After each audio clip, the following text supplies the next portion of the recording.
بسم الله والصلاة والسلام على رسول الله. السلام عليكم ورحمة الله وبركاته. وصفة لي على السريع كده عشان غلا الفراخ وغلا الدنيا دي، فجايبين كتاكيت. واللي شاف معايا الفيديو اللي فات عارف ان انا جايبة كتاكيت بحضرهم رمضان السنة كلها ان شاء الله.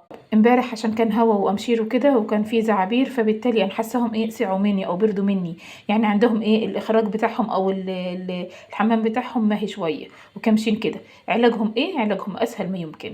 هغلي المية دي. اول ما يغلي المية حطيت 3 معالق او هذه الرابعة شاي تقيل ماشي.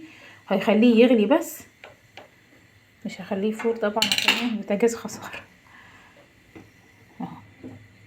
ده سحر ليه. اول ما غلي معايا كده وخليته غلي جامد ماشي لحد ما حلب ماشي. طيب هنعمل بص، هنجيب الليمونه دي ماشي. بسم الله الرحمن الرحيم. بعد ما نطفي الليمون ما يغليش عشان ما يضيعش فايدته. بصي تتحط في السقايه بقى، وتعالي قولي لي بقى